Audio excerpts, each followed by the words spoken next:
నేను అరుణజ్యోతి, అఖిల భారత ప్రజాతంత్ర మహిళా సంఘం 5వ రాష్ట్ర అధ్యక్షురాలిగా ఉన్నాను.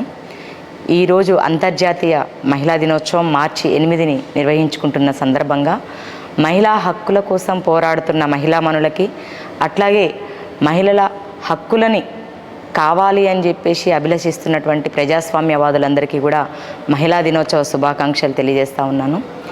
ఈరోజు చూసినప్పుడు దాదాపు 150 సంవత్సరాల క్రితం నుండి కూడా మహిళలు ఎటువంటి యూనియన్లు ఎటువంటి ఏవి లేనప్పుడు కూడా మహిళల హక్కుల కోసం పోరాటాలు అనేది ప్రారంభించారు.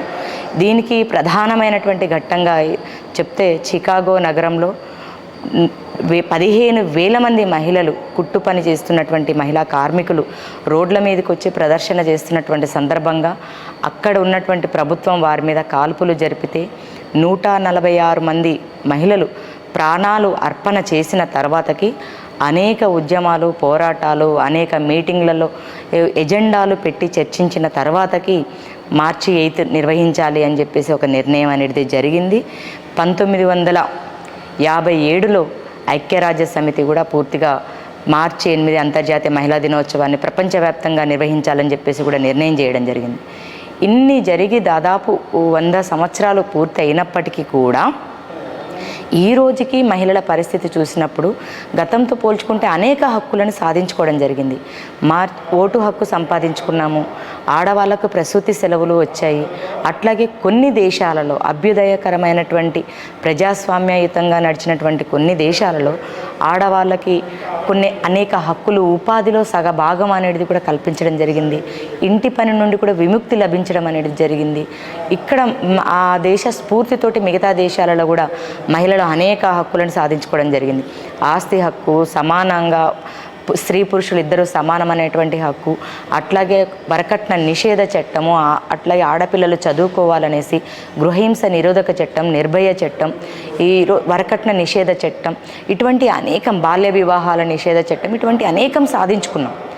ఓటు హక్కు సాధించుకొని మన దేశంలో ఇప్పటికీ చూస్తే దాదాపు 70 సంవత్సరాలు అయినప్పటికీ ఈ రోజుకి చట్టసభలలో మన ప్రాతినిధ్యం చూసుకున్నప్పుడు 11% మించి లేదు.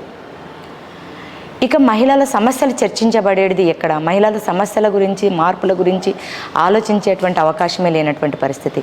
పురుషాధిపత్య కలిగినటువంటి ఈ సొసైటీలో మహిళల మీద దారుణాలు, దౌర్జన్యాలు, అట్లాగే అఘాయిత్యాలు అనేది రోజు రోజుకు పెరుగుతున్నటువంటి పరిస్థితి.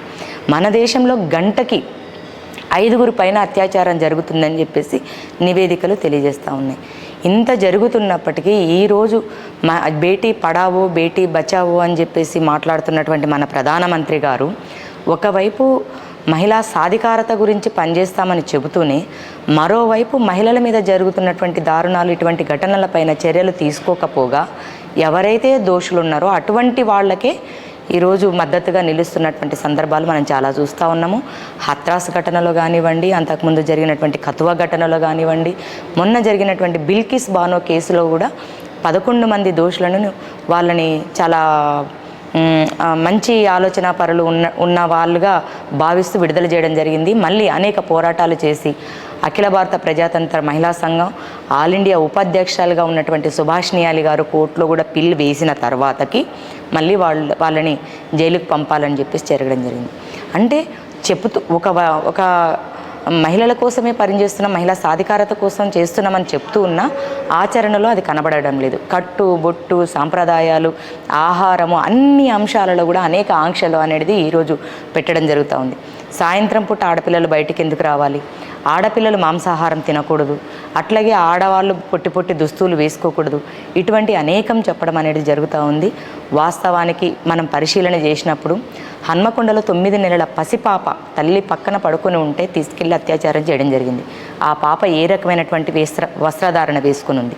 ఇక్కడ మన హైదరాబాద్లో సింగరేణి కాలనీలో 6 సంవత్సరాల పాపని అత్యాచారం చేసి చంపేసి గుడిసెలో పాతిపెట్టినటువంటి పరిస్థితి ఉంది. ఏ రకమైనటువంటి వస్త్రధారణ ధరించింది? 80 సంవత్సరాల ముసలామె మన వనస్థలిపురంలో అత్యాచారం చేసి చెట్ల పొదల్లో పడేశారు. ఏ రకమైనటువంటి వస్త్రధారణ ఉంది? కాబట్టి ఆడవాళ్ళ మీద అఘాయిత్యాలు ఆపడానికి కట్టుదిట్టమైనటువంటి చర్యలు, చిత్తశుద్ధితోటి ప్రయత్నం అనేది లేకుండా ఆడవాళ్ళని ఆడవాళ్ళగా శత్రువులుగా చూపిస్తూ ఆడవాళ్ళ వస్త్రధారణ, ఈరోజు ఆడవాళ్ళ మీద జరిగేటువంటి వాటికి ఆడవాళ్ళే బాధ్యులు అనే రకంగా చిత్రీకరణ అనేది జరుగుతూ ఉంది. ఇది చాలా దారుణమైనటువంటి విషయం. మనం ఈ మధ్య కాలంలో చూసినటువంటి రెజ్లర్స్ కూడా మనం దాదాపు 3 నెలలు 4 నెలల పాటు పోరాటం చేసి క్రీడల నుంచి కూడా తప్పుకున్నప్పటికీ కూడా వారికి న్యాయం జరగనటువంటి పరిస్థితిని మనం చూస్తున్నాము. అనేక రంగాలలో ఈరోజు మహిళలు అభివృద్ధి చెందుతున్నారు, అనేక రంగాలలో వాళ్ళ ప్రతిభను చాటుకుంటున్నారు. ఈ మార్చి 8 అనేటువంటిది వాళ్ళ ప్రతిభను చాటుకున్నటువంటి మహిళలకి స్ఫూర్తిగా, అట్లాగే మహిళల హక్కులు నిలబెట్టుకోవడానికి ఒక దిక్సూచిగా ఉండాలి తప్ప ఈరోజు ప్రభుత్వాలు చేస్తున్నట్టుగా, కొన్ని సంస్థలు చేస్తున్నట్టుగా మహిళా దినోత్సవం అనేది ఒక వేడుక కాదు, ఒక పండుగ కాదు.